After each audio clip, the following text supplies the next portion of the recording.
Hello friends, इस video में हम आपको भारत के टॉप 10 गैंगस्टरों के बारे में बताएंगे जिनकी दहशत भारत के कई राज्यों में है। जानकारी के लिए आपको बता दें कि इनमें से कुछ गैंगस्टरों को स्थानीय पुलिस ने गिरफ्तार कर लिया है, वे कुछ का पुलिस ने एनकाउंटर कर दिया है, जबकि कुछ अभी भी फरार हैं जिनको पुलिस पकड़ने में जुटी हुई है। वीडियो शुरू करें उससे पहले आपने वीडियो को लाइक नहीं किया तो लाइक कीजिए, चैनल को सब्सक्राइब कीजिए क्योंकि इस चैनल पर गैंगस्टर से जुड़ी जानकारियाँ मिलती रहेगी। तो शुरू करते हैं अपना वीडियो। दोस्तों, इस लिस्ट में 10वें नंबर पर नाम आता है बिल्लू सांडा का। बिल्लू सांडा सहारनपुर यूपी का रहने वाला है। इस पर हत्या समेत कई आपराधिक मामले दर्ज हैं। बिल्लू को वर्ष 2015 में गिरफ्तार कर लिया गया था, लेकिन 2 साल बाद बिल्लू 3 अपराधियों के साथ सदर थाने की सलाह के तोड़कर फरार हो गया। फरार होने के बाद बिल्लू ने कई व्यापारियों को धमकी दी, वे लूट फिरौती आदि वसूलना शुरू कर दिया, लेकिन कुछ ही दिनों बाद यूपी पुलिस ने बिल्लू को वापस गिरफ्तार कर लिया। दोस्तों, इस लिस्ट में 9वें नंबर पर नाम आता है उत्तर प्रदेश और उत्तराखंड के कुख्यात गैंगस्टर सुनील राठी का। इसने वर्ष 1999 में अपराध की दुनिया में कदम रखा था, जब इसके पिता की कुछ युवकों ने हत्या कर दी थी। इस पर हत्या की कोशिश जैसे दर्जनों आपराधिक मामले दर्ज हैं। इसने जेल में बंद एक अपराधी को जेल में ही गोली मार दी थी। इस कांड के बाद ही सुनील राठी का नाम सुर्खियों में आया था। फिलहाल सुनील राठी बागपत जेल में बंद हैं। दोस्तों, इस लिस्ट में 8वें नंबर पर नाम आता है पपला गुज्जर का, जो हरियाणा का रहने वाला है, लेकिन इसका ज़्यादातर समय राजस्थान में ही बीता। पपला पर 4+ से अधिक दर्जन आपराधिक मामले दर्ज हैं।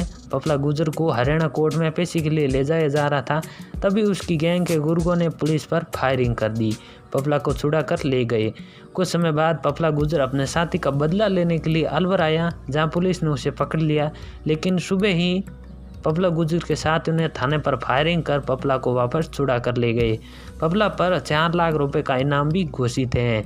दोस्तों, इस लिस्ट में 7वें नंबर पर नाम आता है दिल्ली के कुख्यात गैंगस्टर नीरज भवाना का।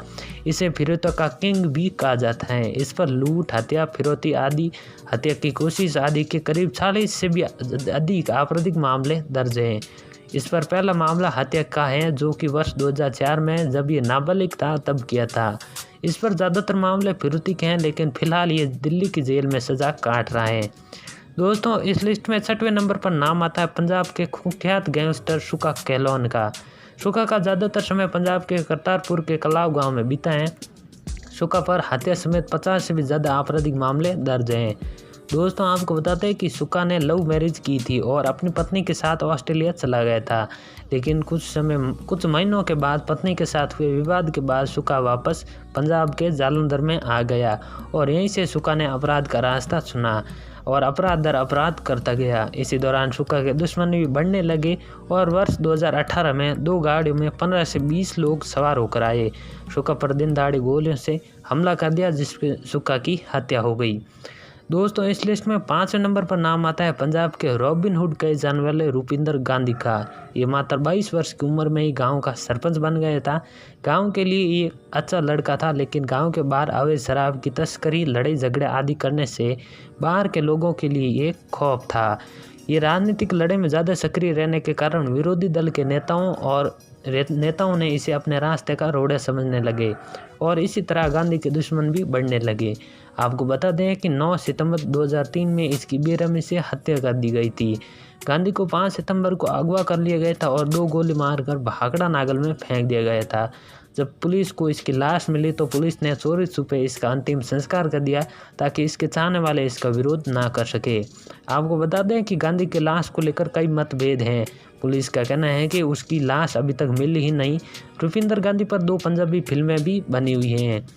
दोस्तों, इस लिस्ट में 4थे नंबर पर नाम आता है उत्तर प्रदेश के कुख्यात गैंगस्टर श्री प्रकाश शुक्ला का। वैसे तो उत्तर प्रदेश के कई गैंगस्टर रहे हैं, लेकिन श्री प्रकाश शुक्ला एक ऐसा नाम है जिससे जनता, पुलिस और नेता सभी खौफ खाते थे। ये 90 के दशक का सबसे बड़ा डॉन था। वर्ष 1993 में एक युवक ने श्री प्रकाश शुक्ला की बहन को देकर सीटी बजा दी थी।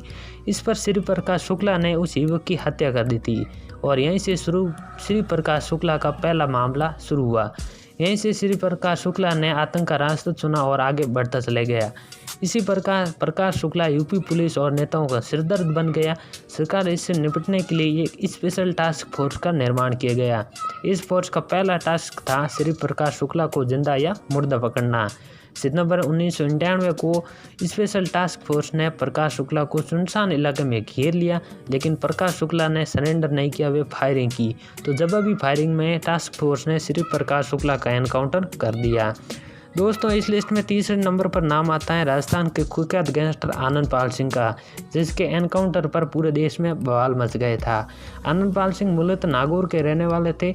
आनंद पाल सिंह पर कई हत्याओं समेत आपराधिक मुकदमे दर्ज थे। इसका खौफ यूपी, हरियाणा, पंजाब, राजस्थान आदि में था। ये हमेशा खतरनाक हथियारों से लैस रहता था। वर्ष 2006 में इसने अपराध की दुनिया में कदम रखा था। उस पर पहला आपराधिक मामला जीवनराम गोदारा की दिन दहाड़े गोली से भूनकर हत्या करने का था। वर्ष 2006 से 2011 के बीच ऐसे ही आनंद पाल सिंह अपराध करता गया और आखिर में पुलिस ने उसे गिरफ्तार कर लिया। लेकिन वर्ष 2015 में पेशी पर जाते समय आनंद पाल फरार हो गया। इसके 1.5 साल बाद पुलिस ने आनंद पाल का एनकाउंटर कर दिया और इस एनकाउंटर में दोनों तरफ से बहुत गोलियां चली थी, जिसमें 2 पुलिस जवान भी घायल हुए थे। आनंद पाल के गुर्गे भी घायल हुए थे। दोस्तों, आपको बता दें कि आनंद पाल सिंह पर एक पूरी फिल्म भी बनी हुई है, जिसका नाम है रंगबाज फिर से। दोस्तों, इस लिस्ट में दूसरे नंबर पर नाम आता है मन्या सूर्य का, जिसे मुंबई का डॉन भी कहा जाता है। इसने मुंबई के ही एक कॉलेज से ग्रेजुएशन पास किया था। जब ये अपराध की दुनिया में कदम रखा तो उस कॉलेज के साथियों को ही अपने गैंग में शामिल कर लिया। वर्ष 1969 में मन्या ने एक व्यक्ति की हत्या कर दी थी। पुलिस ने उसे गिरफ्तार कर लिया। उसे आजीवन कारावास की सजा मिली और उसे पुणे की जेल में भेज दिया। यहाँ मन्या सूर्य सुधरने के बजाय बिगड़ने लगा। वहाँ पर मौजूद दूसरे कैदियों के साथ मारपीट आदि करने लगा।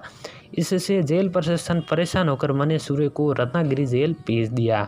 नाराज मन्या ने रत्नागिरी जेल में भूख हड़ताल कर दी, जिससे उसकी तबीयत बिगड़ने लगी। तो पुलिस प्रशासन ने उसे अस्पताल में भर्ती कराया, जहां से मौका पाकर मन्या सूर्य फरार हो गया और वापस मुंबई आ गया। यहाँ पर अपने गुर्गों को वापस एकजुट किया और अनेकों अपराध करने शुरू कर दिए।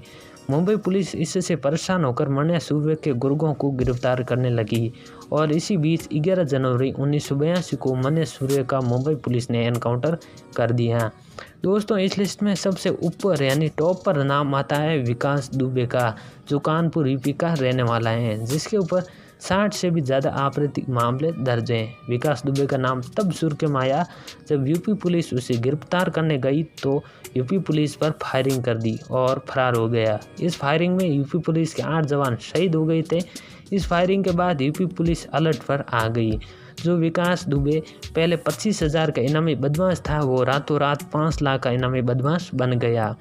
पुलिस इसे पकड़ने में सोटी में लगा दी गई, जिसके 6 दिन बाद विकास दुबे को उज्जैन के महाकालेश्वर मंदिर से गिरफ्तार कर लिया गया और एनकाउंटर कर दिया। कई लोगों ने सवाल उठाए कि एनकाउंटर फर्जी था, लेकिन पुलिस ने जवाब में कहा कि जिस गाड़ी में विकास दुबे को ले जाया जा रहा था वो डिवाइडर से टकराकर पलट गई। इस दौरान विकास दुबे ने हथियार छीनकर वहां से भागने की कोशिश की, तो जवाबी फायरिंग में पुलिस ने विकास दुबे पर गोली चला दी, जिससे उसका एनकाउंटर हो गया। तो दोस्तों, ये थे भारत के टॉप 10 गैंगस्टर। अगर आपको लगता है कि इनमें से किसी गैंगस्टर का नाम छूट गया है या फिर किसी का नाम दूसरे स्थान पर आना चाहिए था, तो कमेंट में ज़रूर बताएगा। और किसी भी गैंगस्टर पर वीडियो बनाना हो तो आप कमेंट में उसका नाम लिखकर भेज दीजिए, मैं उस पर अगला वीडियो बना दूंगा। धन्यवाद। फिर मिलते हैं किसी नए वीडियो के साथ। तब तक के लिए जय हिंद, वंदे मातरम।